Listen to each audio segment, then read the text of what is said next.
Le premier jour du dernier Bouddha. Un texte de Rémi Cadet.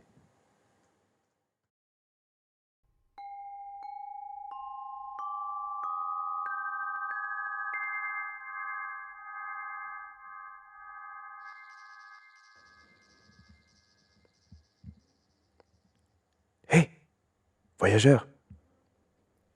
Connaissez-vous, venus du fond de votre enfance, des histoires de princes et de princesses qui racontent le monde? Ces histoires racontent notre histoire, et la vôtre aussi. Mais connaissez-vous l'histoire du prince Siddhartha Gautama? Elle a traversé le temps de part en part et pénétré l'âme des hommes de nombreuses fois sur toutes les routes du monde.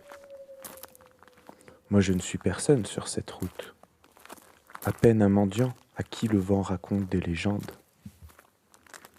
Mais puisque nous allons faire un petit bout de chemin ensemble, laissez-moi vous raconter cette histoire. Laissez-moi vous la raconter comme le vent me l'a soufflé.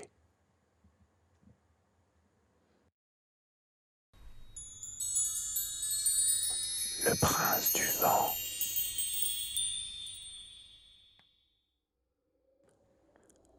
Le vent souffle où il veut. Nul ne peut le franchir ni l'arrêter. Nul ne peut l'embrasser ni le frapper. Le vent transporte tout, mais n'emmène rien. Et pourtant, chacun peut l'entendre.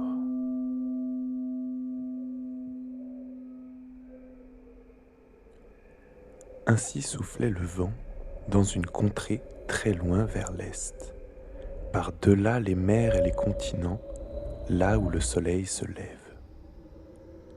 Là-bas, le vent naissait dans les fleurs et transportait leur parfum.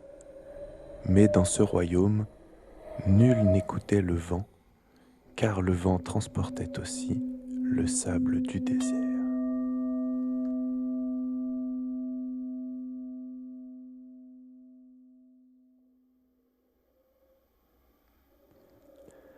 Un soir, le vent souffla dans le désert, et il rencontra une oasis magnifique, et au milieu de cette luxuriante verdure aux arbres en fleurs, il vit un palais étincelant sous la pleine lune.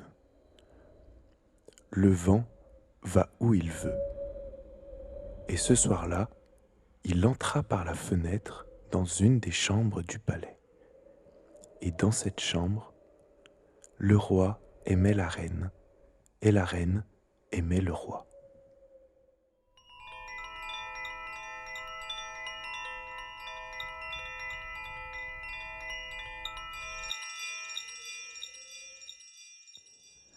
Le vent les vit, il caressa leur corps pour les faire frissonner, puis il repartit. Le lendemain, la pluie était tombée, et tous les arbres portaient des fruits. Le palais accueillit bientôt un petit prince qui vint au monde en le déchirant.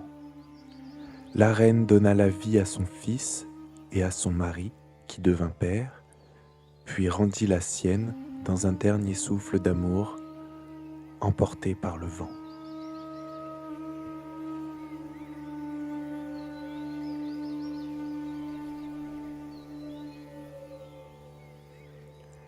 L'homme était né prince dans un palais de pierre et d'or, et chaque fibre de ses vêtements était recouverte de pierres précieuses. Il étincelait de 1000 éclats depuis le jour de sa naissance, et dans ses yeux dansaient les reflets de son intelligence et les flammes de son cœur pur. Cette naissance le destinait à être prince. Son palais, il ne l'avait pas choisi, mais l'univers l'avait choisi lui. Les murs du palais étaient épais, et l'or y coulait à flots, comme la musique et les mets les plus délicieux venus de tout le royaume et d'au-delà.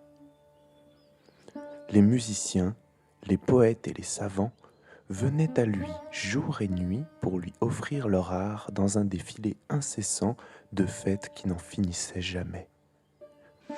Ainsi, le prince ne connaissait ni l'ennui, ni le manque, ni la souffrance, abrité par les soins constants de son père et par les hautes murailles du palais d'or.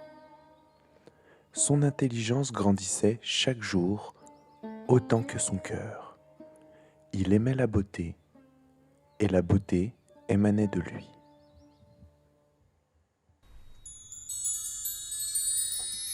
L'homme qui marche.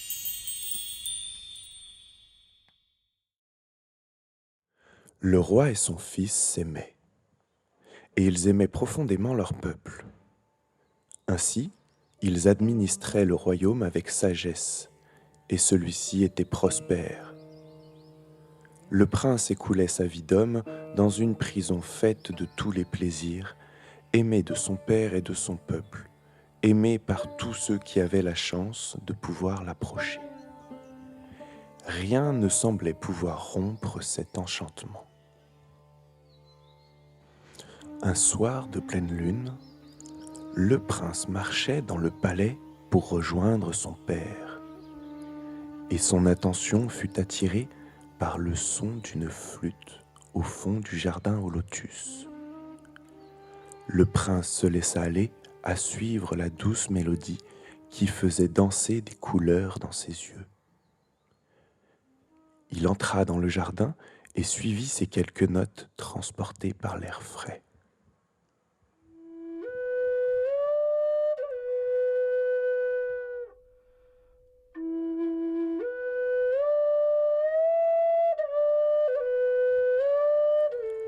Dans les bassins du jardin flottaient des lotus aux couleurs exceptionnelles, et tous au palais aimaient profiter de la beauté et du calme des lieux.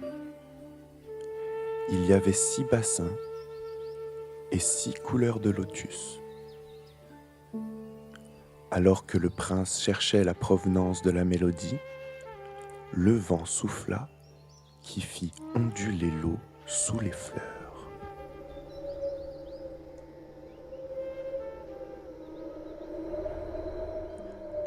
Le prince s'arrêta et vit la pétale d'un lotus bleu s'envoler délicatement.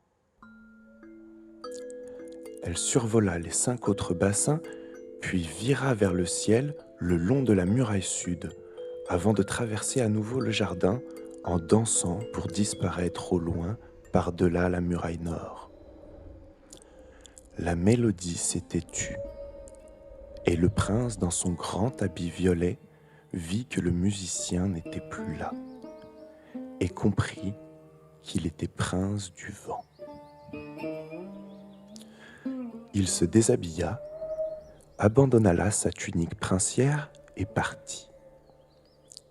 De sa vie de prince, il fit une vie d'homme, refusant les illusions du palais et du pouvoir, refusant de s'attacher aux lieux, aux choses ou aux personnes. Le prince du vent marchait libre sur les routes du royaume et au-delà, mais il était tiraillé par la vieillesse, la maladie, la mort et désirait par-dessus tout l'élévation spirituelle pour en réchapper.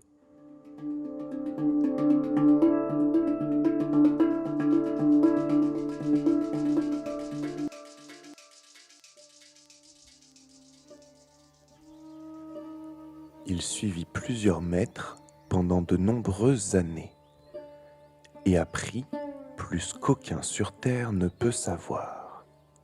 Mais il se sentait toujours aussi vide. Le prince du vent était en fait un prince du vide. Comment le vent qui fait tant de choses pouvait-il être le vide? Il vivait dans le dénuement le plus total, mais au plus son cœur avait soif de vérité, et plus il se desséchait. L'homme devenait fou, ses recherches l'épuisaient.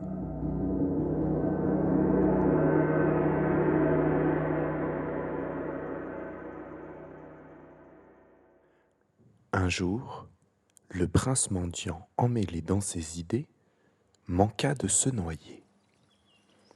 Il sortit de l'eau après une longue lutte et, épuisé, s'écroula face contre terre. Le soleil était puissant et la terre humide. Le prince embrassa la terre, puis loua le soleil.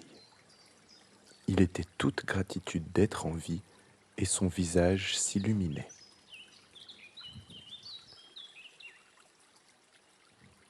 À bout de force, il saisit une branche pour se relever, mais il entendit aussitôt les grelots de la queue du crotale qu'il avait attrapé par mégarde.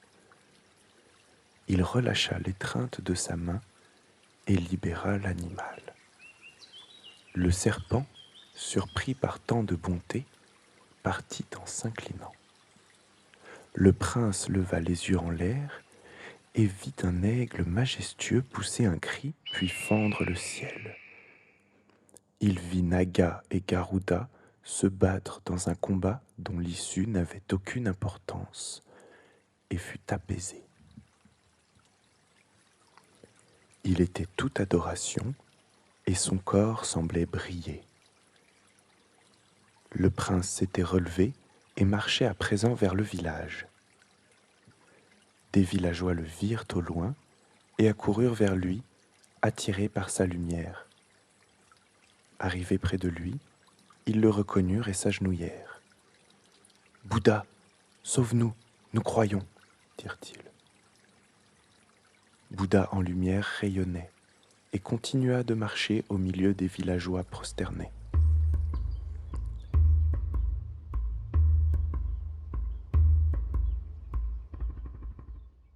Faites de moi ce que vous voulez, car je sais que je ne suis rien. En disant ces mots, il était toute joie. Bouddha marcha comme un homme aussi longtemps qu'il put, distribuant son amour et ses enseignements par tous les moyens qu'il connaissait. Le prince de tout parlait avec le vent, et le vent était en lui, et les gens le virent et l'appelèrent Bouddha.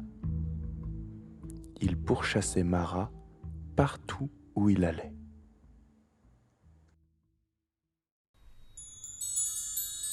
Le corps de pierre.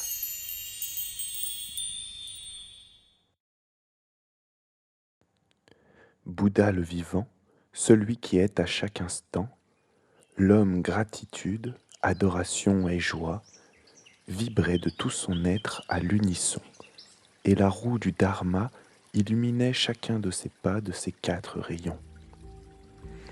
Il était en méditation depuis longtemps et ne raisonnait que d'amour. Les mauvaises pensées glissaient sur lui sans l'effleurer, puis disparaissaient dans son sillage d'apaisement. Ainsi, le souvenir même de cette mauvaise pensée disparaissait chez celui qui l'avait formulée. Chaque homme qui le critiquait se retrouvait touché par la grâce de la paix que Bouddha le vivant transportait. Chaque apparition de son corps de chair apaisait les maux physiques, ceux des cœurs et des esprits. Les femmes l'aimaient inconditionnellement au premier regard et de leur nombril poussait un lotus.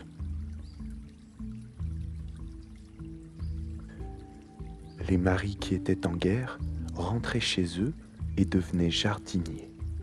Les enfants couraient autour de lui en riant et semblaient se multiplier. Ils ne rêvaient plus avec tristesse de leur père à la guerre et de leur mère délaissée. Ils ne jouaient plus pour calmer le temps qui passe. Ils dansaient simplement en riant, célébrant sans langage par l'énergie de leur corps toute la confiance qu'ils avaient dans le Dharma de Bouddha le vivant. Tous les êtres de la terre le voyaient de leurs yeux et se trouvaient sans un mot touchés par sa grâce. Toute discorde disparaissait dans des fêtes improvisées et éphémères où les tigresses féroces couchaient près des nourrissons pour les allaiter. Le Bouddha était recouvert de richesses, de bijoux et d'argent. Partout où il allait, on lui offrait du vin, de la nourriture, des oasis et des palais. Mais chaque heure de son talon sur le sol faisait disparaître ces choses comme si elles n'avaient jamais existé. Le Bouddha était toujours léger. Il ne partait ni n'arrivait jamais.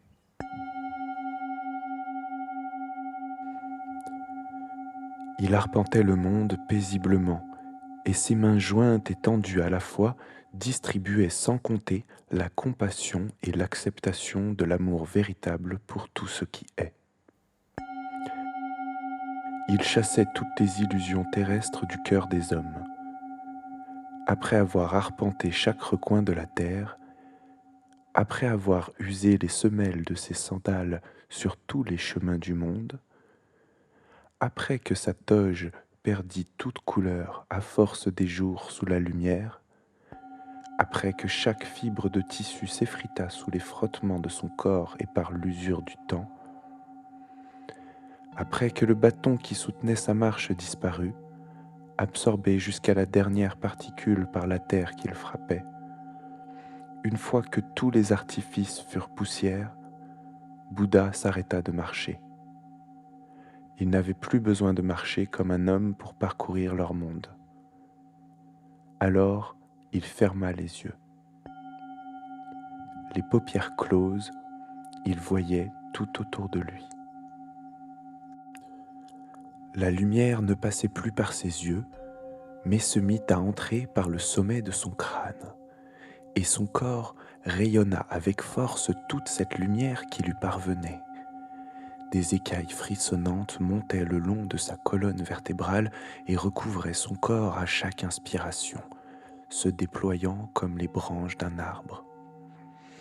Ces écailles étaient vivantes, et chacune d'elles valait le Bouddha. Personne n'avait créé ces écailles, mais la méditation du Bouddha vivant avait donné ce nouvel attribut à son corps. Chaque matin et chaque soir, les yeux clos, le corps du Bouddha se couvrait de 1000 écailles, et devant le soleil accomplissant son œuvre, toute son âme respirait en louant l'univers, et des poils de lumière sortaient de son front pour le glorifier. Bouddha ne parlait plus pour dire et ne regardait plus pour voir. Il se tenait debout face au soleil qui se couche et qui se lève, son corps immobile et son âme dans chaque chose de chaque recoin du monde des hommes.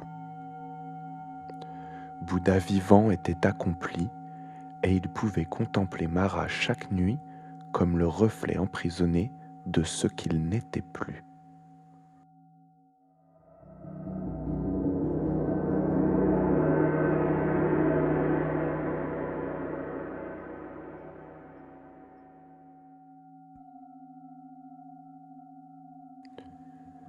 D'abord debout, il a regardé les choses passer.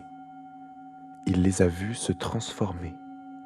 Il en apprécia chaque infime résonance de la surface à l'infinie profondeur de la matière et de ses énergies. Les choses passaient à travers lui alors que Bouddha passait à travers les choses et la symbiose était totale. Bouddha n'était qu'amour et paix, il se sentait unique et unifié. Comme il avait tout vu et tout appris sur la terre, il n'aurait plus jamais à marcher. Celui qui traversait le monde de lieu en lieu voyait les choses de part en part, et les choses voyaient qu'il serait toujours. Sous lui et en lui, tout était à la bonne place. Alors Bouddha s'assit en tailleur et se figea. Pour la dernière fois, il frissonna de joie et laissa les écailles recouvrir tout son corps. Toute sa chair était en harmonie et nourrie de l'énergie du monde. Il ne mangeait plus ni ne buvait plus. Son corps changea, il se transforma en pierre et entama une nouvelle existence faite de méditation. Il n'était pas mort, mais le temps glissait sur lui. Alors, il contempla de ses yeux clos la vie terrestre se faire et se défaire avec bonheur. Et cette vie dura 1000 ans.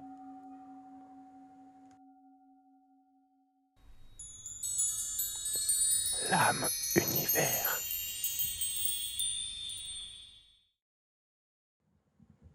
Le temps passa, les hivers et les étés, les civilisations même, et le vent souffla sur le corps du Bouddha de pierre. Les éléments finirent par user la roche qui le sculptait. Il observa que son corps partait en lambeaux comme ses vêtements avant lui, et il vit que son corps n'était rien. Son âme regarda son corps une dernière fois, puis elle s'en détacha. Bouddha regarda ensuite l'univers dans les yeux et lui demanda le droit à la paix. L'univers lui répondit : « Je ne suis pas la paix, je ne suis qu'univers. » Bouddha dit : « Laisse-moi être toi. » Et l'univers accepta.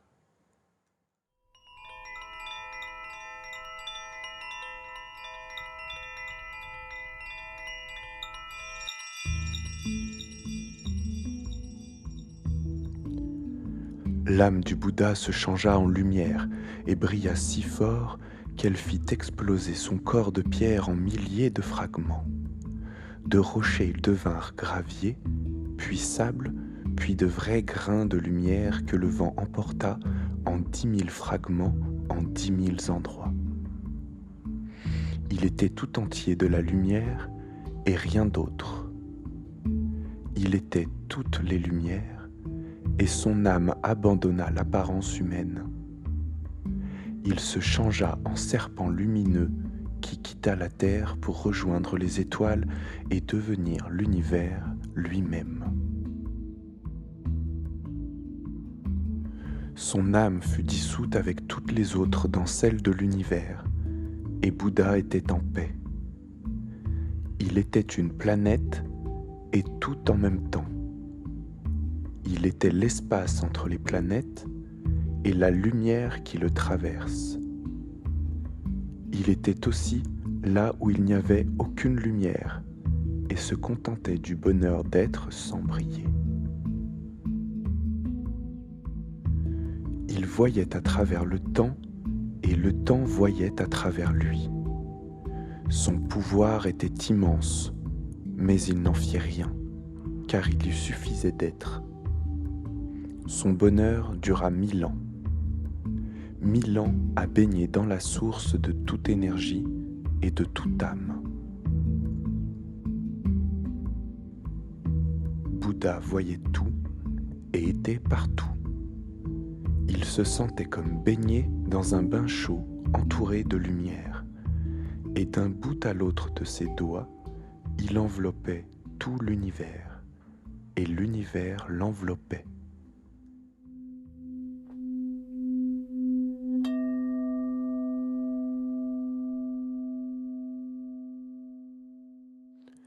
Il voyait les vies défiler et toutes les émotions des vivants.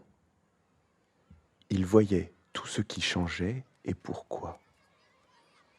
Il voyait la mort et la vie, et il voyait ce qu'était la source.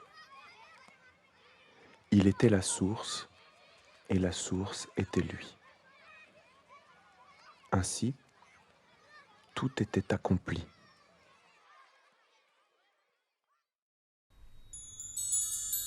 La dernière heure de la dernière nuit.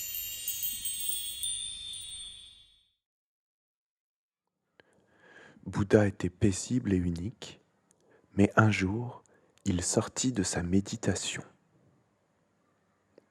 Il ne s'ennuyait pas, car il était à la fois la vue et le corps de l'univers. Il était partout à la fois, empli de tout ce qui est et de ce qui n'est pas. Ce n'était pas un désir non plus, c'était plus comme un souffle de vent dans son âme. Au début, une simple caresse, à peine perceptible, puis comme une petite source qui ruisselle gaiement et chante entre les pierres comme une âme d'enfant. À l'endroit de cette source, dans son âme, Bouddha planta une graine. La graine germa et bientôt une pousse chétive sortit son nez. Bouddha la soigna comme il aurait soigné quiconque et la pousse grandit. Elle grandit dans l'amour et la patience du Bouddha auprès de cette petite source. Et tout l'univers accompagnait cette création. Le bourgeon difforme de la plante s'épanouit si bien qu'il donna 12 graines, et chaque graine donna une plante d'une espèce nouvelle et inconnue du Bouddha. Il soigna ces plantes superbes comme il aurait soigné quiconque, et les plantes nouvelles grandirent entre la dévotion et l'admiration du Bouddha. Chacune de ces plantes donnèrent ainsi 12 graines, et chacune de ces graines était différente. Bouddha fit naître dans son âme un jardin qui n'existait qu'à cet endroit, et il fit grandir ce jardin. Des plantes toujours nouvelles s'épanouissaient, et leurs graines se multipliaient. Peu à peu, le jardin devint une oasis luxuriante. Le fil d'eau s'était maintenant transformé en ruisseau débordant, si bien que Bouddha ne pouvait plus l'ignorer dans le jardin de son âme. Le ruisseau se changea en torrent, puis en rivière puissante qui emportait toujours plus loin les graines qui naissaient. Bouddha passait tout son temps dans le jardin à le contempler et à le laisser grandir, et le jardin habitait ses rêves, et de ses rêves naissaient toutes sortes d'animaux inconnus qui s'écoulaient de son corps par sa bouche, son front et par chacun de ses doigts. Au premier coup de la dernière heure, Bouddha était l'univers et l'univers était Bouddha. Bouddha aimait le jardin de toute son âme et l'univers entier habitait le jardin. L'univers était tout entier tourné vers le jardin en adoration devant les merveilles du Bouddha. Alors Bouddha étendit les bras dans un geste d'amour. D'un bout à l'autre de ses doigts, car il enveloppait tout, il embrassa toute la matière et toute l'ombre d'un seul coup et les rassembla contre lui.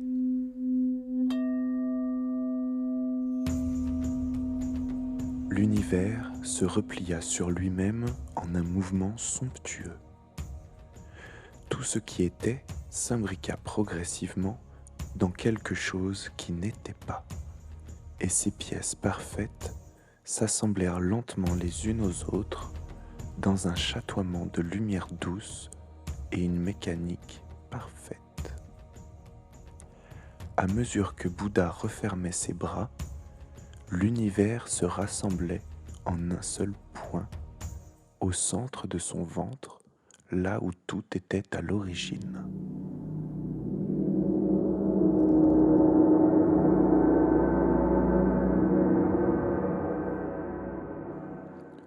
L'univers qui abritait le jardin démesuré du Bouddha et qui était tout entier tourné vers lui se rapprochait de la source. Toutes les particules et toute la lumière de l'univers habitaient maintenant le jardin de plus en plus fort. Chaque plante et chaque animal était vivifié par cette vague de bienveillance. Toutes les choses du jardin, glorifiées de lumière, convergèrent vers la source. Puis, une fois le jardin et tout l'univers entièrement fusionnés en un point, l'eau remonta la rivière dans une formidable accélération. Les lacs que la source avait créés remontèrent le lit du torrent jusqu'à son origine. Jusqu'à la dernière goutte, l'eau remonta d'où elle était venue, car tout était à cet endroit. C'était la dernière heure de la dernière nuit, et tout était accompli. Le premier jour du dernier Bouddha. Tout était accompli et tout était calme. Plus rien n'était comme avant dans l'univers. Plus rien n'était, sauf le jardin au cœur de la source, et la source à l'intérieur d'elle-même. Tout l'univers tenait en un point minuscule comme le cœur d'un homme, et ce cœur était le Bouddha. Par amour, ce grand cœur qu'était l'univers s'était contracté pour faire briller le jardin infini avec force. Plus rien ne les différenciait l'un de l'autre, le jardin était fait d'univers, l'univers était le jardin, et Bouddha était tout. Il était cette boule chaude et puissante comme le cœur d'un homme, rempli d'amour et de rêves, et ne souhaitait être rien d'autre, car toutes ses vies l'avaient mené à cet instant, à cet endroit. Bouddha serrait le jardin contre son cœur. Il ne faisait qu'un avec lui, les bras croisés presque contre sa peau. Le jardin était sa force, sa joie, son repos et son salut. Et Bouddha, dans un lent mouvement, se recroquevilla, le serrant plus encore contre sa poitrine pour lui dire tout son amour. La boule chaude pénétra doucement le cœur du Bouddha, toujours replié sur lui-même, et s'y logea. Une fois entré dans le cœur du Bouddha, le jardin inonda son corps de souvenirs de toutes les plantes et animaux fabuleux qu'il contenait, ainsi que de ceux de sa vie terrestre. Les sons et les couleurs dansaient dans son esprit et dans tout son être. L'univers se répartit en 6 planètes contre son dos jusqu'à sa tête, au-dessus de laquelle il se forma en soleil. D'extase, au comble du bonheur, Bouddha inspira.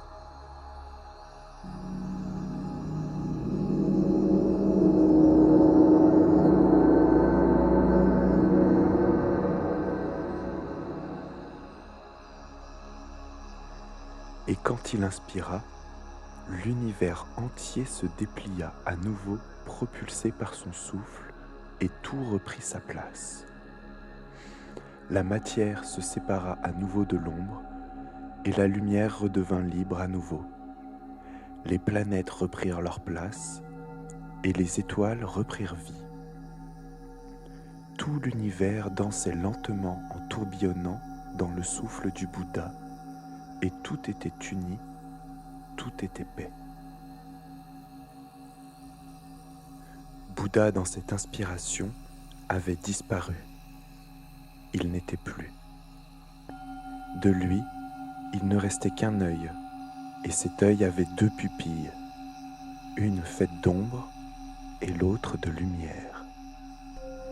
Il regarda dans toutes les directions et vit que son jardin était partout, en 10 000 fragments dans 10 000 endroits, et l'œil du Bouddha était heureux.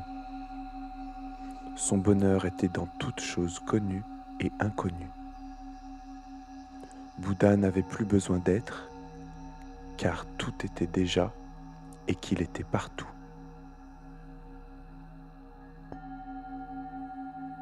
Le jardin du cœur de Bouddha, né de la source de son souffle, emplissait à nouveau l'univers et s'y superposait.